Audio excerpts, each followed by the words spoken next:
HSC 26 economics প্রথম পত্রর class এবং কিছু এমসিকিউ নিয়ে কথা বলবো। আচ্ছা, আমরা কথা বলি, এক নাম্বারটা দেখি। বর্তমানে কত প্রকার অর্থ ব্যবস্থা বিদ্যমান? বর্তমানে কত প্রকার অর্থ ব্যবস্থা বিদ্যমান? 4 প্রকার। কয় প্রকার? 4 প্রকার। কি কি? ধনতান্ত্রিক, নির্দেশমূলক, মিশ্র, ইসলামিক। ধনতান্ত্রিক অর্থ ব্যবস্থা, নির্দেশমূলক অর্থ ব্যবস্থা, মিশ্র অর্থনৈতিক ব্যবস্থা আর ইসলামিক অর্থনৈতিক ব্যবস্থা। এই 4টা অর্থনৈতিক ব্যবস্থা থেকে অবশ্যই তোমাদের অনেকগুলো কোশ্চেন আসবে, অবশ্যই তোমরা এখানে এটা দেখবা। আচ্ছা, দ্বিতীয়টাতে আসি আমরা। এখানে আমাদের একটা উদ্দীপক দেওয়া আছে, উদ্দীপকে একটা কার্ভ আঁকা আছে। তো আমরা জানি এই কার্ভটার নাম হচ্ছে কি কার্ভ? এটা হচ্ছে পিপিসি কার্ভ। কি curve? PPC curve, production possibility curve, যাকে আমরা কি বলি? প্রোডাকশন পসিবিলিটি কার্ভ বলি। তো এই কার্ভ নিয়ে আমরা একটু বলি। যদি তোমরা এটা নিয়ে বিস্তারিত ক্লাস চাও অবশ্যই জানাবা।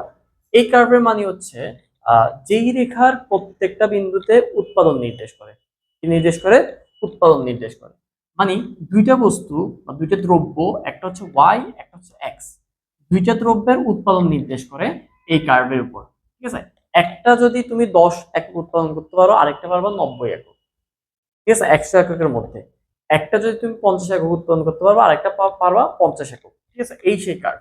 ওকে, এখানে আমাকে বলছে ওয়াই যদি শূন্য হয়, মানে একটা দ্রব্য উৎপাদন যদি আমি শূন্য করি, তাহলে একটা দ্রব্য টোটাল 100-র মধ্যে যদি একটা দ্রব্য আমি শূন্য করি, তাহলে আরেকটা দ্রব্য আমি কত পাবো? 100% পারবো না?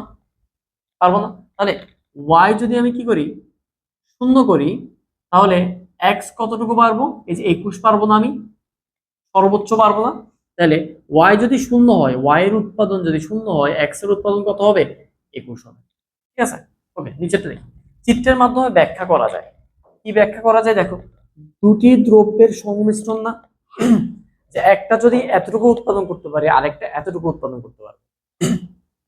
একটা যদি 20 একক উৎপাদন করতে পারি, আরেকটা পারবো কত? 80 একক। তাই না?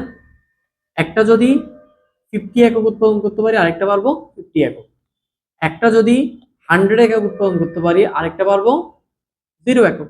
তার মানে দুইটা দ্রব্যের সংমিশ্রণ প্রকাশ পাচ্ছে এই রেখার মাধ্যমে। আরেকটা কি প্রকাশ পাচ্ছে? সুযোগ ব্যয়।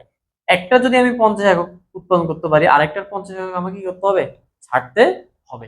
আমি দুইটা পণ্যই 100 উৎপাদন করতে পারবো না? পারবো? কখনো পারবো না।